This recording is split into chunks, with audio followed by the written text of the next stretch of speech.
again, and today guys, I'm here to do another anime review, as anime review is to Fate Kaleid Liner Prisma Illya Free Episode 11, guys.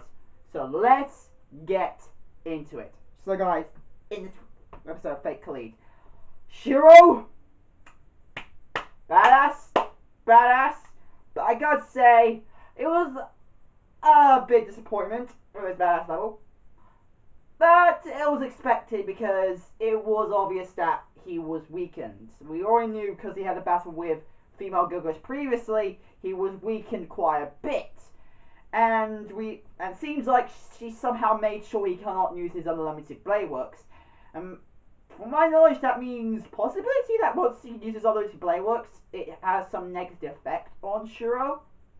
I need to research more about how unlimited blade works actually is used, because it seems like once Shiro uses unlimited blade works, he gets more brown.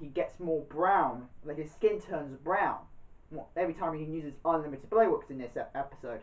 Because when he tried to use unlimited blade works, I noticed his skin started to change. Parts that are not brown started to change brown. So it seems like the reason why it's brown is from his unlimited blade works. Now, even though I've played the visual novel of Fate Stay Night, and I also played Fate Hollow Externia, which he still had Archer and Shiro in it, I have not seen anything to do with Archer maybe losing some of his life force, or any form of change that made sure that he gets brown skin once he uses unlimited blade works. Like, there was that possibility unlimited blade works had that negative effect on his skin to make sure he got tan, he got brown skin. But there's one thing I'm wondering: does that brown skin represent that he's losing his life force? That possibility sooner or later he's gonna die, and possibly unlimited blade works has that possibility of killing Shiro. I don't know, because possibly it might be. There might be more information about unlimited blade works in other forms of the Fate series, which I still need to check out. Like, there's a lot more, even though most of it, except for Grand Order, I know that already, but the rest of except for Grand Order are spin-offs. So I already know that Fate Kaleid will add spin-offs logic into this, so I already know that we're gonna see some of those spin-offs in this series. So possibility that and it also could be canon as well. It could be canon, but from what I know from the main canon of Fate Stay Night, the visual novel, and Fate Stay Night, and Fate Hollow Externia, I don't see anything that made sure that Archer / Shiro loses his life force every time he uses unlimited blade works, or that once he uses unlimited blade works, it changes his skin a bit into brown. Now, Shiro did try again, like I said, use unlimited blade works, and what I said, oh crap, this is gonna be fucking cool seeing unlimited blade works. And that's when I might, like I said, that's before you use unlimited blade works, that's when I feel like still being a bit Shiro there. Not Archer level still. It's like Fate Stay Night unlimited blade works Shiro at the end of the series. He's like that, except he can't use unlimited blade works. But he was pretty much around there. That's what Shiro was like. But more like he was more powerful, a bit more later. Early on, before we freaking faced female Gilgamesh, who, I gotta say, that connection between Koro and Shiro, we already knew that, because for anybody who's been, because Fate Kaleid is meant for people who watch the Fate series to begin with, the main Fate series, and for people who definitely do know this, Archer being the true identity, is Shiro's true identity.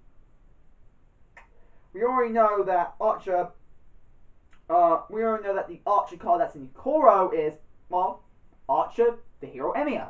So we know that Koro have the same abilities.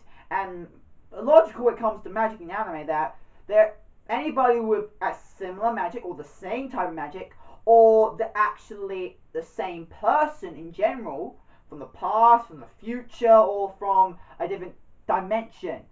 There's one specific magic that occurs a lot. You guys remember with Harry Potter? Like, I'm actually putting some movies, not anime, but I'm putting some movie logic in here. But you guys know from Harry Potter where Harry and Voldemort were, well, fighting in Goblet of Fire. With when Harry used Expelliarmus and Voldemort using Avada Kedavra. You know that connection with the spirit form? It's similar to the spirit where Harry's parents and Cedric spirits come out. It's a similar thing what happens with Koro and Shiro, or happens often with actually any form of a connection. Now Voldemort, we all know that technically yes, Voldemort does actually have, physically Harry does actually have something connected to him with Voldemort being a Horcrux, but we don't find out. We only find out later on in like Deathly Hallows, Deathly Hallows Part 1. That's when we find out that Harry's a Horcrux. But actually, I think it's Deathly Hallows Part 2. I'm trying to remember, but yeah, it's one of those two movies, of Deathly Hallows. But as we know, Harry's a Horcrux. But that means the connection was definitely nothing physical, except for their two wands, because they're the exact same wands. Different looks to them, but Harry's and Voldemort's wands are the exact same wand. So that means, obviously, they have the same power. They're able to use the same things as, the same tricks as each other. That means they have the ability to connect. They have the ability to share things. They have the ability to learn from one another, things that the other did not learn. And of course, have a connection. Like, bring forth connections that these ones have. Revive or connect these two connections.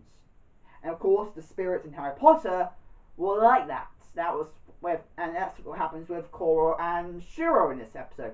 Because Koro, she noticed that every time she looked at Shiro in this episode, she started to understand how she can truly use her power. Like, don't forget, remember like last episode and episode one after before that? It's been said that Koro actually does not know how to fully use her power, because Phil Malgillian said, I was feeling like, don't forget, she said, I've seen it as a threat, but it seems like you don't know how to control your power properly.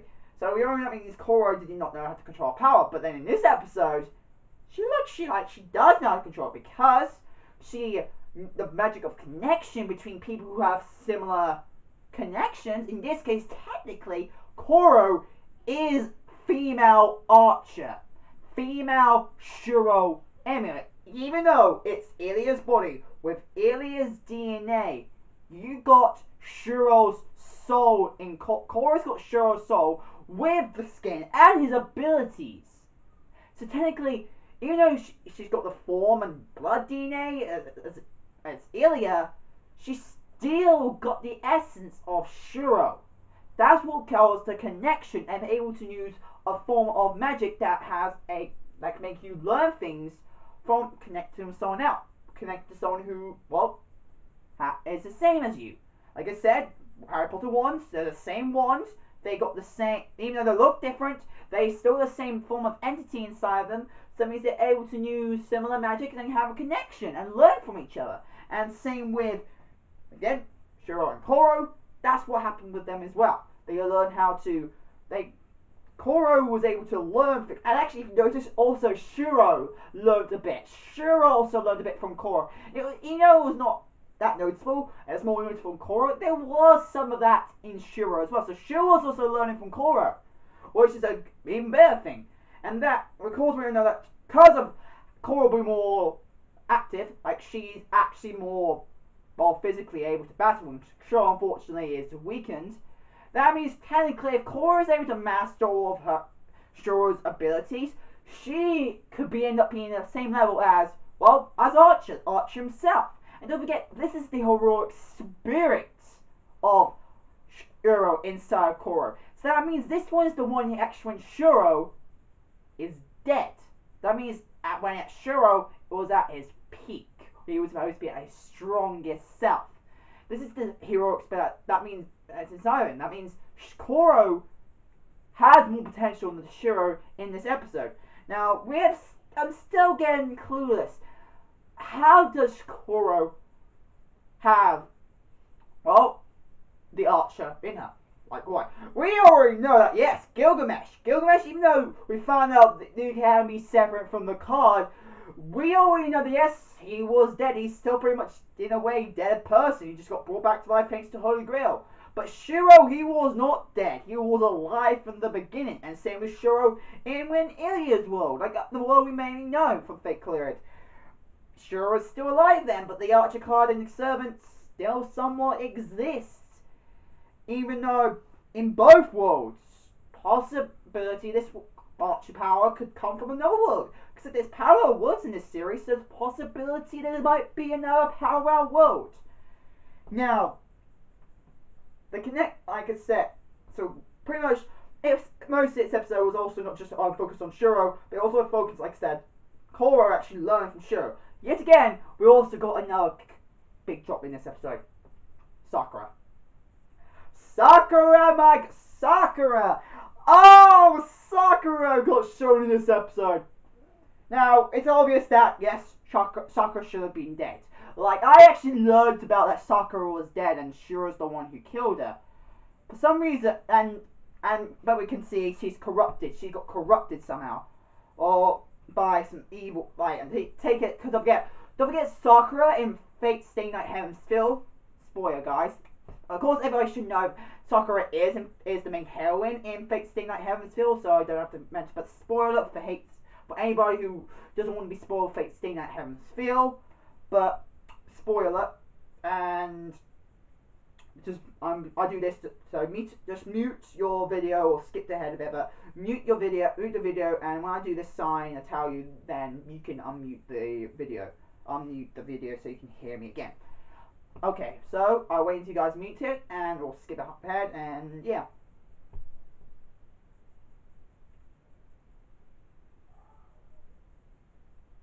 Okay, I think all of you should have at least muted by now. Now, we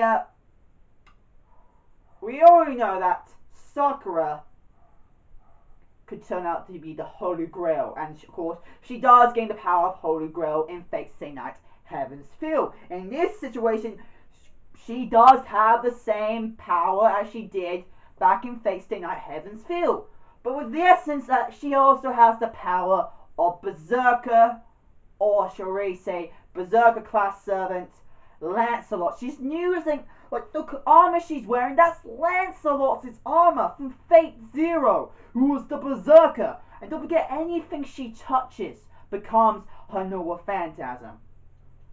Oh my god, like, when she wielded that, but her personality, complete yandere. Like, she had that slight personality, like, she had Fate Stay Night Heaven's Field, and she had that crazy side to her, but in Fate Kaleid, she's even more psycho. She's even more yandere.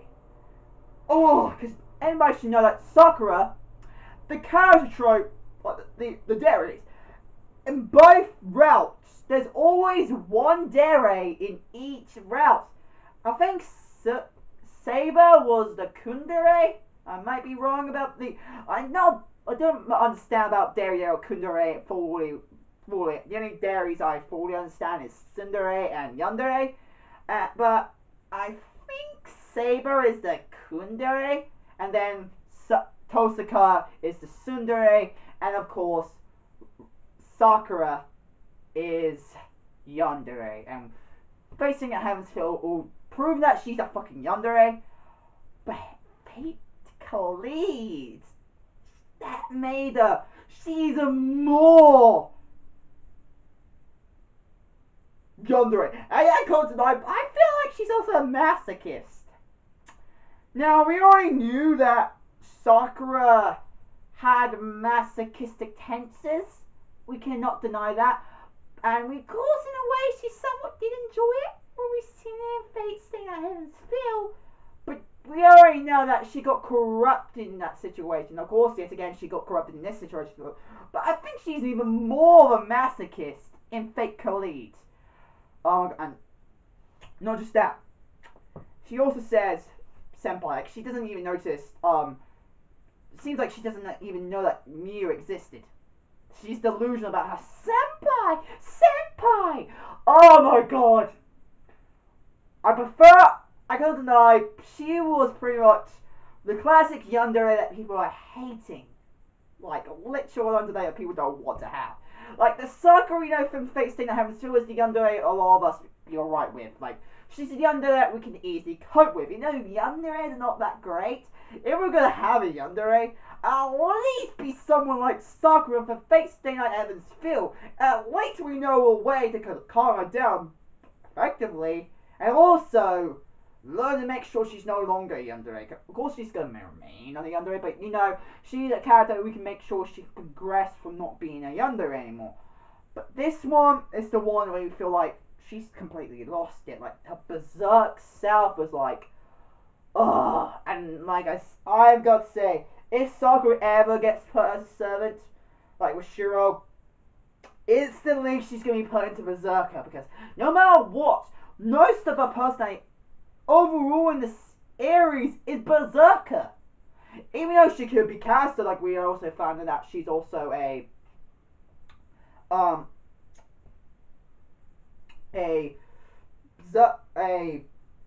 mage, she cannot be a caster because she is too berserk.